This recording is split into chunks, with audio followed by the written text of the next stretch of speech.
नमस्कार, जय हिंद। कैसे हैं आप सब? आई होप आप सभी लोग अच्छे हैं और आप सबों की प्रिपरेशन बहुत अच्छे तरीके से हो रही है। इस वीडियो में 9 से 10 मई 2024 से संबंधित करंट अफेयर्स के प्रश्नों को आप देखेंगे और हमेशा की तरह तमाम जानकारी मैं आपको यहाँ पर विस्तार पूर्वक दूंगा। फिलहाल पिछले वीडियो में एक प्रश्न हमने आपसे पूछा था, वो देख लेते हैं। देखिए, पिछले वीडियो का प्रश्न था कि हालिया जारी एक रिपोर्ट के अनुसार आयुष्मान भारत योजना के तहत गोल्डन कार्ड बनवाने में बिहार का कौन सा जिला राज्य में पहले स्थान पर है? नवीनतम रिपोर्ट के आधार पर इसमें मुजफ्फरपुर जिला बिहार में पहले स्थान पर रहा। विकल्प नंबर ए यहाँ पर इस प्रश्न का राइट आंसर होगा। अब यहाँ पर हम चलते हैं आज की इस वीडियो के पहले प्रश्न पे। लेकिन दोस्तों, कुछ जानकारी मैं आप लोगों को देना चाहूँगा कि कल क्लास एब्सेंट थी। दरअसल इसके पीछे कुछ रीज़न था। आप लोगों को मालूम था कि एप्लीकेशन पर कुछ इशू था। मतलब इशू ये था कि जब टेस्ट आप लोग सबमिट करते थे, टेस्ट और क्विज, तो वो सबमिट नहीं हो पाता था। कुछ चीज़ें मतलब टेक्निकल प्रॉब्लम थी, तो उसी को ठीक करते हुए डेवलपर के द्वारा वो चीज़ें अपडेट की गई थी और हमने आपको बतलाया था, नोटिफिकेशन भी कई बार हमने दिया था, हमारी टीम के द्वारा दिया गया था कि वो जल्द ही एप्लीकेशन आपका उपलब्ध होगा, नया अपडेट। तो दरअसल अपडेट जो गया उसमें कुछ चीज़ें गड़बड़ हो गई, जिसके बाद से एप्लीकेशन को प्ले स्टोर से हटा दिया गया। दरअसल एप्लीकेशन को प्ले स्टोर से नहीं हटाया गया, बल्कि जो जिस आईडी पे जो एप्लीकेशन था, उसे एक प्रकार से कहा जाता है प्ले कंसोल आईडी, जिस पे एप्लीकेशन होता है कोई भी ऐप। तो कंसोल आईडी को ही एक प्रकार से देखा जाए तो वो टर्मिनेट कर दिया गया, वो पूरी तरह से खत्म कर दिया गया, बैन कर दिया गया एक तरह से कहें। तो ये चीज़ें बहुत दुखदाई रही कल वाला दिन, जो कि इतना सारा डाउनलोड था उसमें, बहुत सारे लोग उसमें थे, तो वो आईडी जो था वो पूरी तरह से बैन हो गया।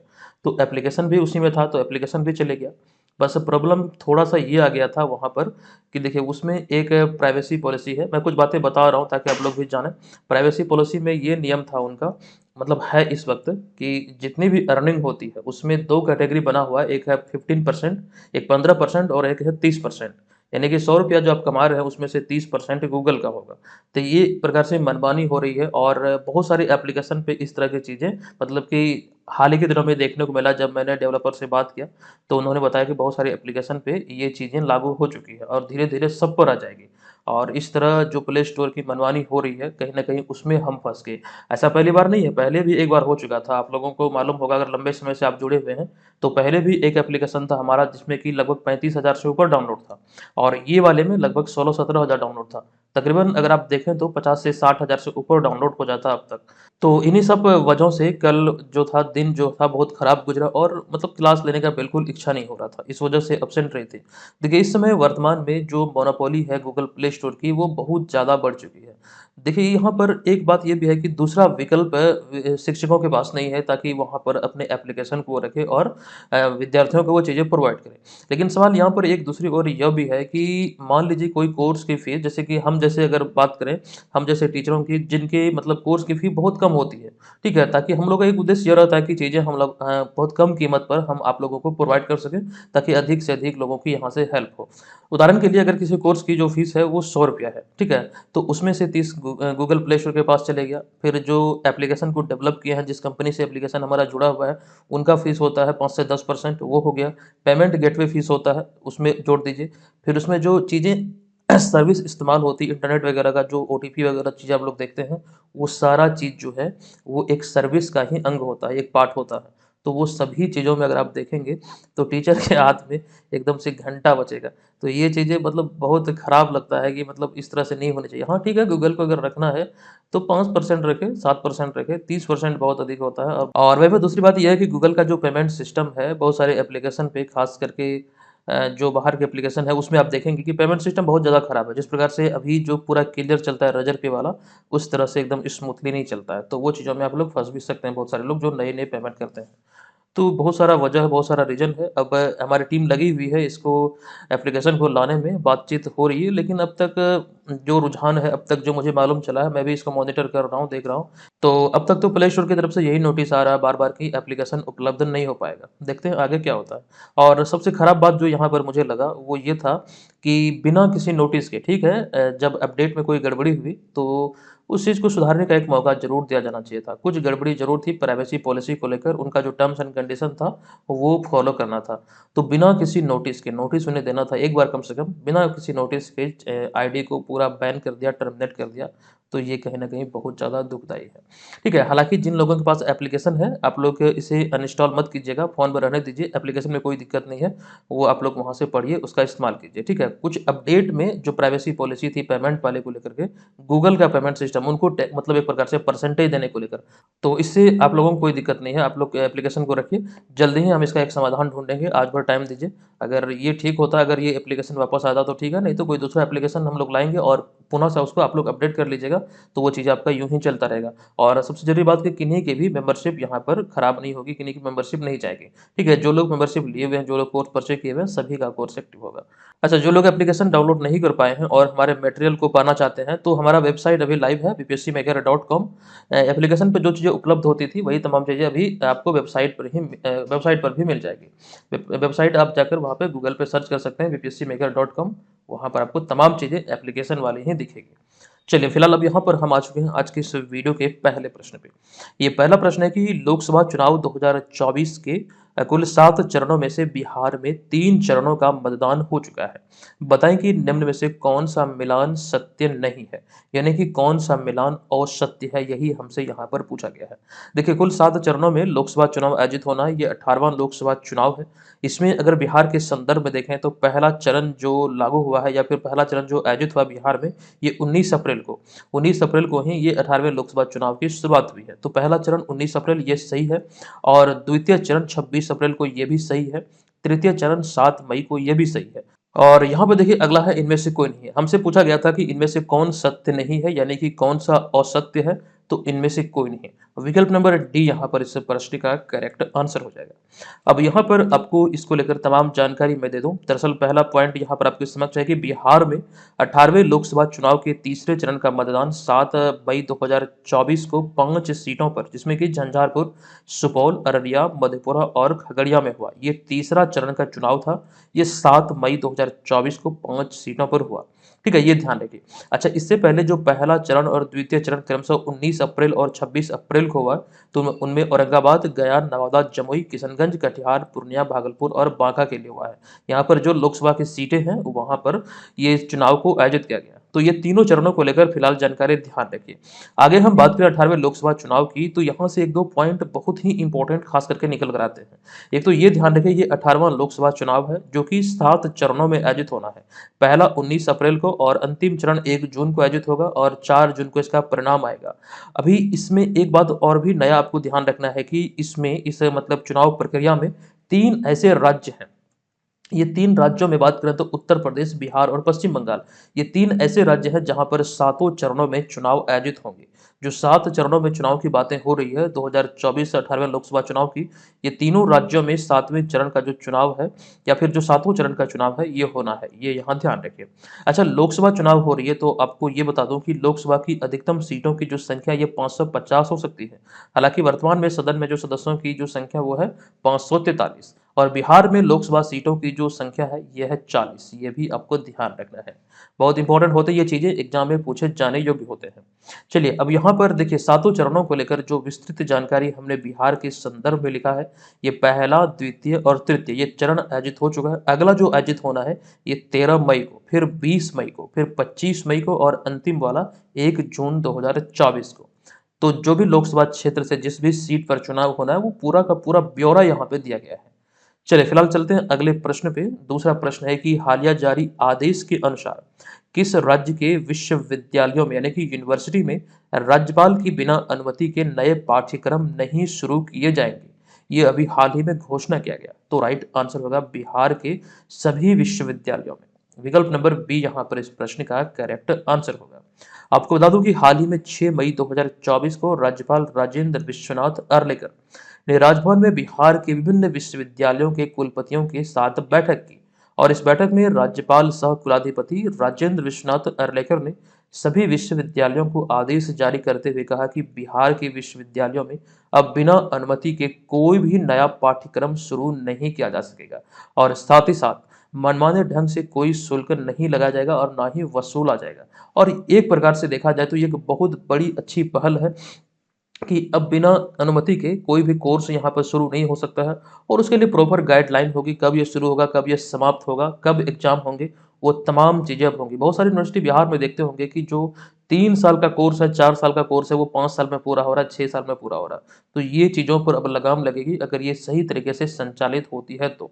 तो ये सारी बातों को लेकर जो निर्देश दिया गया, वर्तमान में जो बिहार के राज्यपाल सह यूनिवर्सिटी के जो कुलाधिपति हैं बिहार के, राजेंद्र विश्वनाथ अर्लेकर, ये गोवा के रहने वाले हैं, ये भी आप लोग ध्यान रखिएगा। इन्हीं के द्वारा ये आदेश जारी किया गया। और आपको ये भी ध्यान रखना है कि राजेंद्र विश्वनाथ अर्लेकर बात करें बिहार के 41वें राज्यपाल हैं फागू चौहान के स्थान पर। आज़ादी के बाद से क्रम की दृष्टिकोण से देखें तो बिहार के 41वें राज्यपाल हैं। लेकिन अगर एक कंडीशन ये भी आपको ध्यान रखना है, अगर स्वतंत्र प्रभार के दृष्टिकोण से सिर्फ देखें तो ये बिहार के 29वें राज्यपाल आते हैं। तो ये आपको यहाँ पर दोनों कंडीशन में भी चीज़ों को समझना है। अच्छा, राज्यपाल को लेकर एक जानकारी मैं आपको दे दूँ, रिसेंटली 2023 में हमने आपको बतलाया था कि बिहार में अब राज्यपाल के नाम से पहले महामहिम शब्द का प्रयोग नहीं होगा, बल्कि उसके स्थान पर माननीय शब्द का इस्तेमाल होगा। राज्यपाल के नाम से पहले महामहिम नहीं बल्कि माननीय शब्द इस्तेमाल होगा, अथवा महोदय या फिर अंग्रेजी में ऑनरेबल शब्द का प्रयोग किया जाता है या फिर किया जाएगा। ये यहाँ पर आपको ध्यान रखना, बिहार को लेकर ये सारी बातें निकल कर आई थी। और जो यहाँ पर आप तस्वीर में देख रहे हैं यही है राजेंद्र विश्वनाथ अर्लेकर। चलिए, फिलहाल यहाँ पर इतनी सारी बातें आपको ध्यान रखना है। हम चलते हैं अगले प्रश्न पे।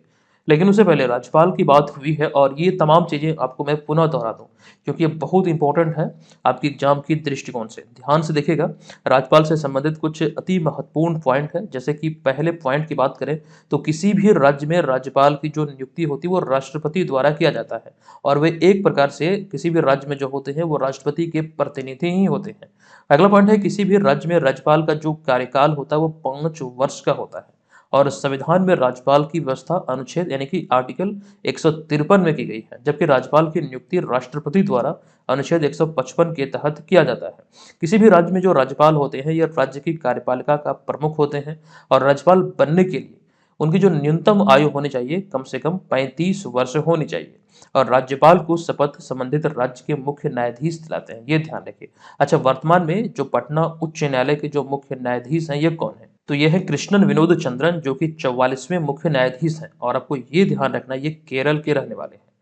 चलिए, अब यहाँ पर आगे चलते हैं। अच्छा, एक जानकारी मैं आपको दे दूं कि जनवरी, फरवरी, मार्च और इसके बाद अब अप्रैल वाला जो मंथली करंट अफेयर्स का पीडीएफ है वो हमने एप्लीकेशन पे अपडेट कर दिया है। आप लोग एप्लीकेशन पे जाइए, करंट अफेयर्स का सेक्शन में जाएंगे, किसी भी कोर्स में करंट अफेयर्स में जाके मंथली करंट अफेयर्स है 2024 मंथली, और वहाँ पर ये मंथली करंट अफेयर्स सेक्शन के अंतर्गत पीडीएफ आपको दिखेगा। आप वहाँ से जरूर इसे डाउनलोड कर लीजिएगा। ठीक है, इसका नोटिफिकेशन भी आप लोगों को एप्लीकेशन के माध्यम से मिला होगा, आप वहाँ से इसे प्राप्त कर सकते हैं। चलिए, अब यहाँ पर हमारा तीसरा प्रश्न है कि निम्नलिखित में से किन्हें हाल ही में 6 मई 2024 को जीएसटी अपीलीय न्यायाधिकरण के अध्यक्ष के रूप में नियुक्त किया गया है? तो करेक्ट आंसर जो यहाँ पर है इस प्रश्न का, यह है विकल्प नंबर सी, यानी कि संजय कुमार मिश्रा। अच्छा, ये आप ध्यान रखिएगा कि जीएसटी अपीलीय न्यायाधिकरण के ये पहले अध्यक्ष हैं। कौन से अध्यक्ष? तो ये पहले अध्यक्ष हैं। अब यहाँ पर इसको लेकर डिटेल इंफॉर्मेशन आपके समक्ष है कि झारखंड उच्च न्यायालय के सेवानिवृत्त न्यायमूर्ति संजय कुमार मिश्रा को 6 मई 2024 को नई दिल्ली में वित्त मंत्री निर्मला सीतारमण द्वारा जीएसटी अपीलीय न्यायाधिकरण के पहले अध्यक्ष के रूप में नियुक्त किया गया।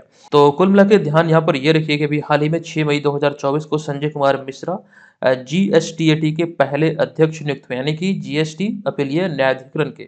अच्छा, इसकी बात करें तो जीएसटी अपीलीय न्यायाधिकरण यानी कि जीएसटीएटी केंद्रीय माल एवं सेवा कर यानी कि सीजीएसटी अधिनियम 2017 के तहत स्थापित एक अपीलीय प्राधिकरण है। अच्छा, जो जीएसटी की बात हो रही है, जीएसटी को लेकर कई चीजें पहले भी हमने आपको बतलाया है, बहुत ही इंपॉर्टेंट पॉइंट है, एक एक करके सभी को देखिए। देखिए, जीएसटी जो होता है इसका जो पूरा नाम होता है ये होता है गुड्स एंड सर्विस टैक्स, यानी कि वस्तु एवं सेवा कर। ये भारत में वस्तुओं और सेवाओं की आपूर्ति पर लगने वाला या फिर उपयोग किया जाने वाला एक कर है, जो कि एक अप्रत्यक्ष कर यानी कि इनडायरेक्ट टैक्स का उदाहरण है। ये भी पूछा जा सकता है कि जीएसटी जो है वो कैसा कर है, डायरेक्ट या फिर इनडायरेक्ट? तो ये एक प्रकार का इनडायरेक्ट टैक्स है, यानी कि अप्रत्यक्ष कर है। जीएसटी की बात करें तो 101वें संविधान संशोधन अधिनियम 2016 द्वारा लाया गया, और आधिकारिक तौर पर 1 जुलाई 2017 को यह भारत में लागू किया गया था। हालांकि अगर जीएसटी की बात करें तो 1954 में फ्रांस में यह पहली बार यानी कि सबसे पहले लागू हुआ था। ये चीजें जीएसटी को लेकर ध्यान रखना है। अच्छा, जुलाई 2023 में मैं आपको बता दूं कि केंद्रीय वित्त मंत्री निर्मला सीतारमण ने त्रिपुरा की राजधानी अगरतला में जीएसटी भवन का उद्घाटन किया था। इसी सीरीज में ये जानकारी हमने आपको दिया था। तो ये चीजें खास करके जीएसटी को लेकर आपको यहाँ से ध्यान रखना है। चलिए, चौथा प्रश्न है कि अंतर्राष्ट्रीय क्रिकेट परिषद यानी कि आईसीसी की घोषणा के अनुसार आगामी महिला टी20 क्रिकेट विश्व कप 2024 का जो आयोजन है ये किस देश में किया जाएगा, यानी कि जो इसकी मेजबानी है ये किस देश के पास है। करेक्ट आंसर है विकल्प नंबर बी, यानी कि बांग्लादेश के पास। अब आपको यहाँ पर इसको लेकर जानकारी दे दूं कि अंतर्राष्ट्रीय क्रिकेट परिषद जो कि क्रिकेट की इस समय सर्वोच्च संस्था है, यानी कि आईसीसी, इसकी हालिया घोषणा के अनुसार आगामी महिला टी20 विश्व कप 2024 का जो आयोजन है ये बांग्लादेश में किया जाएगा। हम यहाँ पर क्रिकेट की बात कर रहे हैं और यह महिला टी20 क्रिकेट विश्व कप का नवा संस्करण होगा जो कि 2024 में ये आयोजित होगा। कब से कब तक? तो 3 अक्टूबर से लेकर 20 अक्टूबर तक ये इस अवधि में खेले जाएंगे। कहाँ पर? तो बांग्लादेश में। और आपको ये ध्यान रखना है, बांग्लादेश के संदर्भ में, बांग्लादेश के दृष्टिकोण से देखें तो 2014 के बाद यह दूसरी बार है जब बांग्लादेश को इसकी मेजबानी सौंपी गई है। ठीक है, पिछली बार 2014 में बांग्लादेश इसकी मेजबानी किया था और 2024 में जो इसकी मेजबानी मिली है, तो कुल मिला के देखें तो ये दूसरी बार है। भारत के संदर्भ में बात करें तो भारत पहली और एकमात्र बार 2016 में इसकी मेजबानी किया था, यानी कि महिला टी20 क्रिकेट विश्व कप की। ठीक है, तो ये चीजें खास करके मेजबानी को लेकर यहाँ से जरूर ध्यान रखिए। अच्छा, महिला टी20 क्रिकेट विश्व कप पहली बार 2009 में खेला गया था। कब? तो 2009 में खेला गया था, जिसमें कि आपको ये भी ध्यान रखना है कि पिछला जो 8 संस्करण गुजरा है, ये तो अभी हम आपको जानकारी दे रहे थे, ये जो 2024 में आयोजित होगा ये नवा संस्करण होगा। तो इससे पहले जो 8 संस्करण आयोजित हुए हैं, तो सबसे अधिक बार इस खिताब को ऑस्ट्रेलिया ने अपने नाम किया है, 6 बार। इंग्लैंड ने 1 बार अपने नाम किया 2009 में ही, जो इसका उद्घाटन संस्करण था। पहला संस्करण इंग्लैंड जीता है और फिर उसके बाद एक और है देश है वेस्ट इंडीज, जो कि 2016 में 1 बार जीता है। इसके अतिरिक्त जो अन्य 6 संस्करण है वो सभी ऑस्ट्रेलिया ने अपने नाम किया है। अच्छा, ये चीजें तो आपको ध्यान रखना ही। और अभी जो हम आपको जानकारी दे रहे थे कि इसका जो नवा संस्करण है ये बांग्लादेश में आयोजित होगा 3 से लेकर 20 अक्टूबर तक। लेकिन ये तो रही बात यहाँ पे महिला वर्ग की, लेकिन पुरुष वर्ग की दृष्टिकोण से देखें तो पुरुष टी20 वर्ल्ड कप 1 जून से 29 जून 2024 तक वेस्ट इंडीज और अमेरिका में आयोजित किया जाएगा, यानी कि इन 2 देशों की मेजबानी में ये यहाँ पर आयोजित होगा। अच्छा, पहली बार 2009 में दक्षिण अफ्रीका की मेजबानी में ये खेला गया था पुरुष टी20 वर्ल्ड कप, और भारत अपने पड़ोसी देश पाकिस्तान को हराकर चैंपियन बना था। अच्छा, पुरुष वर्ग में बात करें तो सबसे अधिक जो खिताब है इसमें 2 टीमों ने अपने नाम किया है। ये 2 टीम, एक तो है इंग्लैंड और एक है वेस्ट इंडीज, जो कि 2 बार इस खिताब को अपने नाम किया है। इसके अतिरिक्त जो अन्य देश हैं जैसे कि भारत, श्रीलंका, ऑस्ट्रेलिया, ये सभी इस खिताब को एक बार अपने नाम किया है। यहाँ पर एक चीज आप जरूर ध्यान रखिएगा, पुरुष वाले वर्ग में भारत को ये खिताब मिला है। उद्घाटन संस्करण वाला 2009 में पाकिस्तान को हराकर भारत ने जीता था, लेकिन महिला वर्ग में भारत को ये खिताब नहीं मिला है। तो ये चीजें यहाँ पर आपको समझना है, ध्यान रखना है। चलिए आगे चलते हैं 5वें प्रश्न पे। भारत में हो रहे दुनिया के सबसे बड़े चुनाव, जो कि 18वां लोकसभा चुनाव की यहाँ पर बात हो रही है, इसको देखने के लिए और इसका निरीक्षण करने के लिए कितने देशों के प्रतिनिधि हाल ही में भारत आए हैं? देखिए, इसका करेक्ट आंसर होगा विकल्प नंबर ए, यानी कि 23। जो भी हाल ही में सूचना मंत्रालय द्वारा जो चीजें जारी हुई उसी आधार पर यहाँ पर चीजें हमने आपके समक्ष रखा है।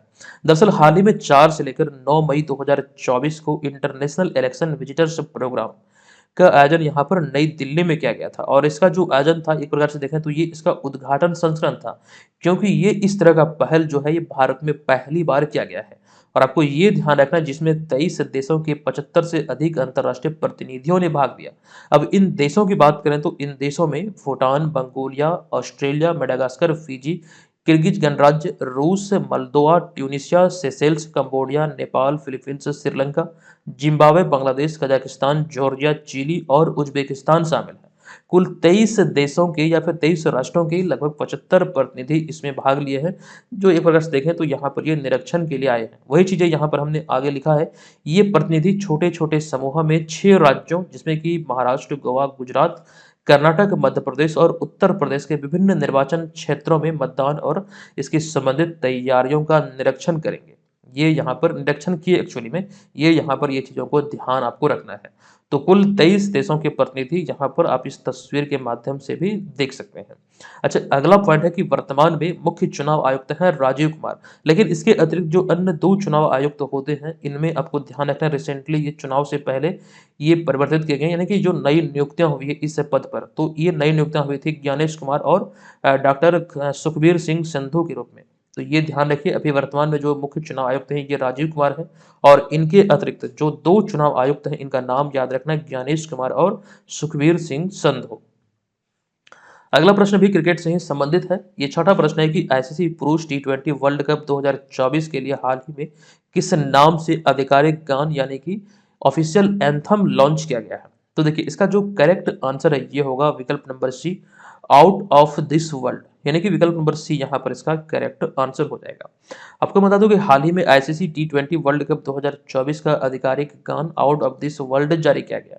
इसे ग्रैमी पुरस्कार विजेता कलाकार सीन पॉल जो कि जमैका के और साथ ही साथ सोका सुपरस्टार केस के द्वारा ये तैयार किया गया ये सॉन्ग है, जिसे नाम दिया गया आउट ऑफ दिस वर्ल्ड, जो कि एक प्रकार से टाइटल सॉन्ग होगा या फिर युग है, एंथम सॉन्ग है टी20 विश्व कप का आगामी जो आयोजित होना है 1 से लेकर 29 जून तक।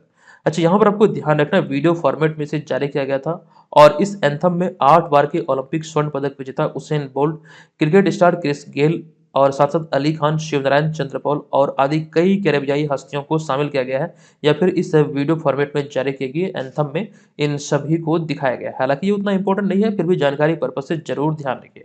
अच्छा, आगे यहाँ पर हम बात करेंगे जो पुरुष टी20 क्रिकेट की बात हो रही है जिसको लेकर अभी ये नेशनल लेवल की जो ऑफिशियल एंथम जारी हुआ है, तो एक जानकारी यहाँ पर ये ध्यान रखिए पुनः से कि 1 जून से 29 जून तक ये वेस्ट इंडीज और अमेरिका की मेजबानी में आयोजित किया जाएगा ये टी20 वर्ल्ड कप, जो कि इसका नवा संस्करण है।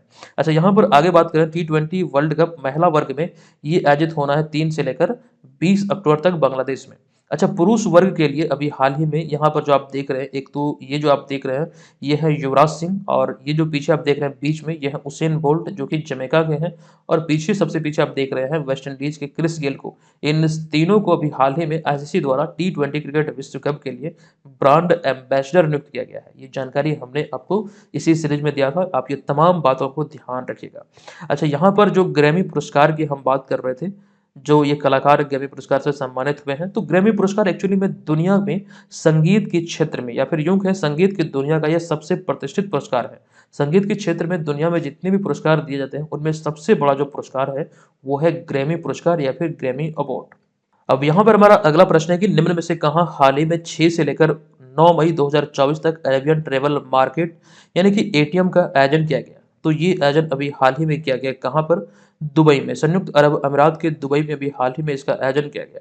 आपको बता दूं कि वैश्विक व्यापार शो अरेबियन ट्रेवल मार्केट यानी कि एटीएम 2024 का जो आयोजन है ये Dubai world trade centre Dubai संयुक्त अरब अमीरात में किया गया। संयुक्त अरब अमीरात की जो राजधानी ये अबू धाबी है, दुबई एक शहर है और यहीं पर दुबई वर्ल्ड ट्रेड सेंटर में ये आयोजित हुआ 6 से लेकर 9 मई 2024 तक। ये इसका 31वां संस्करण था और इसका जो विषय यानी कि जो थीम था 2024 वाला, ये सशक्त नवाचार उद्यमिता के माध्यम से यात्रा में बदलाव, ये एक प्रकार से ध्यान रखना है। अच्छा, इससे अगर हम बात करें ये जो आयोजन हुआ है एक्चुअली में, ये हम इसे अगर आसान शब्दों में समझें तो यह यात्रा पेशेवरों और साथ ही साथ उद्योग जगत के नेताओं के लिए एक प्रकार का एक वैश्विक व्यापार मंच है।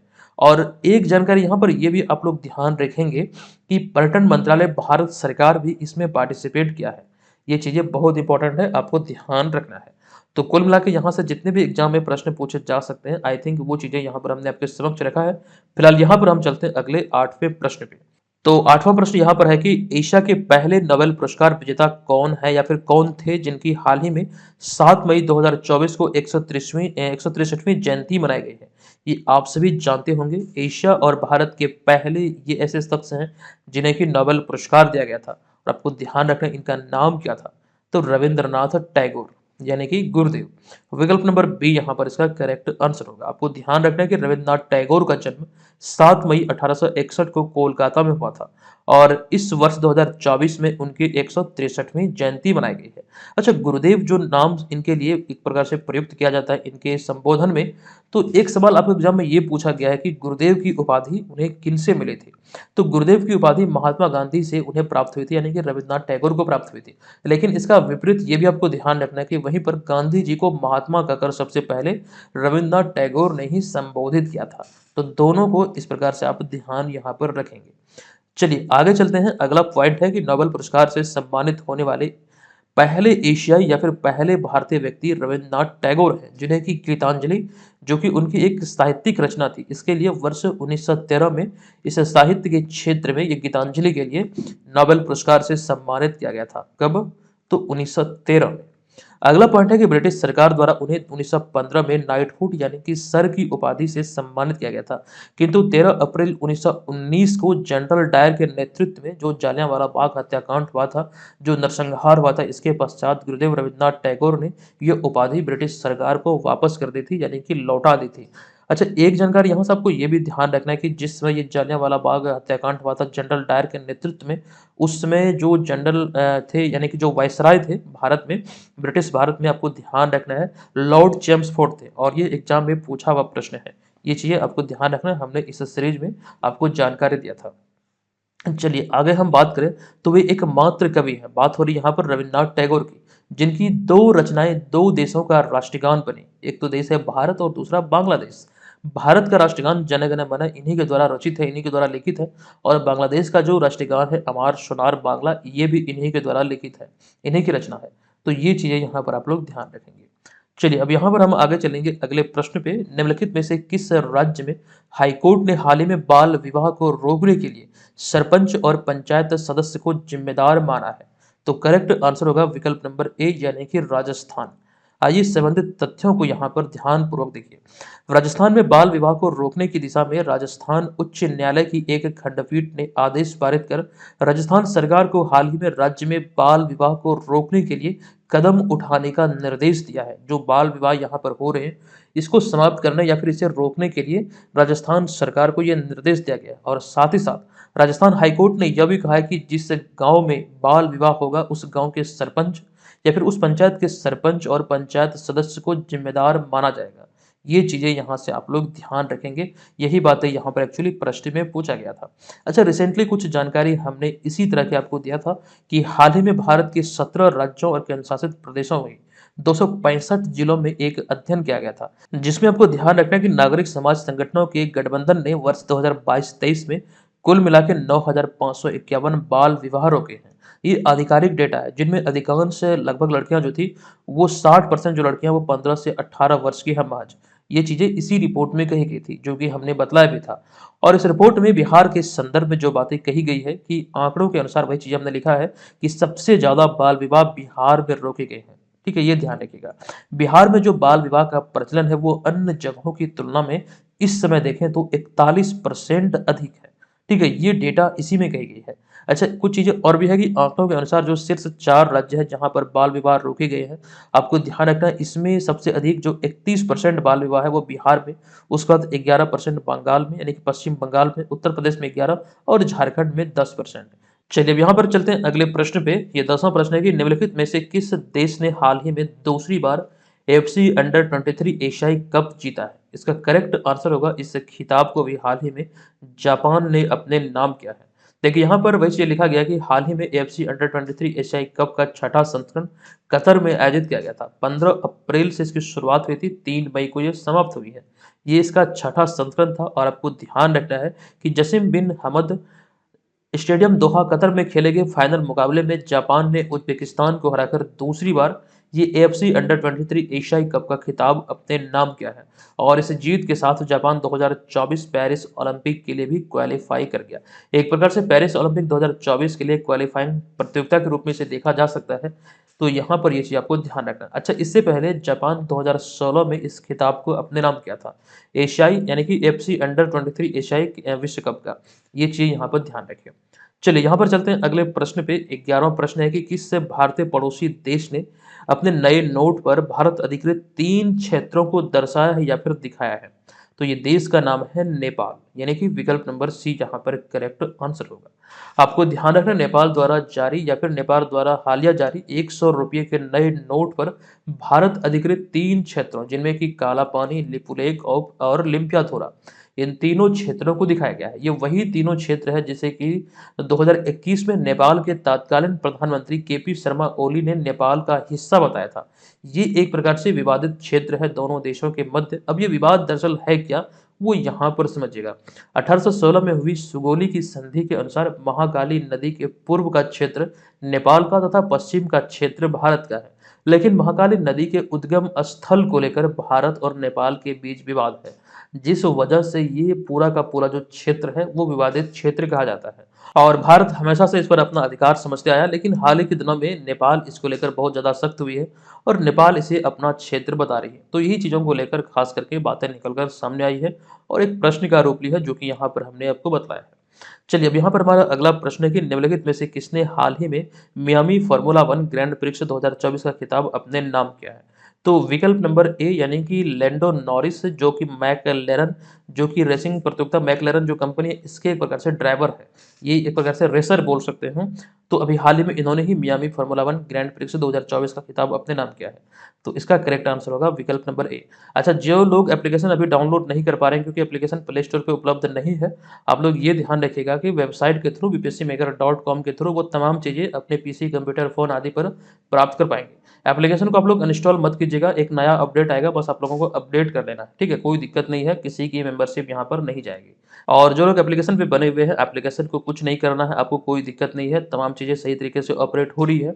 बस एक प्ले स्टोर है, इसे ऐसे समझिए कि प्ले स्टोर जो है वो एक प्रकार का मॉल है और हमारा एप्लीकेशन मॉल में एक सामान है, एक प्रोडक्ट है। अगर वो अपनी मॉल में हमें जगह नहीं दे रहे हैं तो इसका मतलब ये नहीं कि हमारा प्रोडक्ट खराब है, बस उसका कुछ गाइडलाइन फॉलो नहीं हुआ है पेमेंट सिस्टम को लेकर, जो कि वो हम दोनों के बीच का बात है, जो कि उन्हें परसेंटेज देने को लेकर एक चीज़ थी।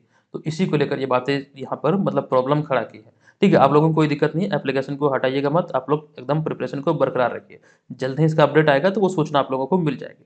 फिलहाल यहाँ पर हम आ चुके हैं ये प्रश्न पे कि हालिया जारी एक रिपोर्ट के अनुसार आयुष्मान भारत योजना के तहत गोल्डन कार्ड बनवाने में बिहार का कौन सा जिला राज्य में पहले स्थान पर आया? अच्छा, आज वाले वीडियो में स्टार्टिंग में ही यही प्रश्न दोबारा यहाँ पर रिपीट हो गया है। चलिए फिर से यही आंसर कीजिए आप लोग, इसका राइट आंसर क्या होगा? देखते हैं पुनः से जो हमने बताया आप लोगों को मालूम है या फिर नहीं। तो दोस्तों, आज के इस वीडियो को यहाँ पर समाप्त करते हैं और आप लोगों का प्यार और सपोर्ट बहुत ज़रूरी है हमारे लिए, क्योंकि जिस दौर से अभी हम गुजर रहे हैं वो मैं ही समझ रहा हूँ कि कितनी परेशानी हुई, कितनी मेहनत से चीज़ें हम एकदम से खड़ा किए थे, वो सारा खत्म हो गया। ठीक है, तो आप लोग एकदम से प्यार और सपोर्ट बनाइए, निश्चित तौर पर हम आप लोगों के साथ में हैं। चलिए मिलते हैं नेक्स्ट वीडियो में, तब तक के लिए धन्यवाद। जय हिंद।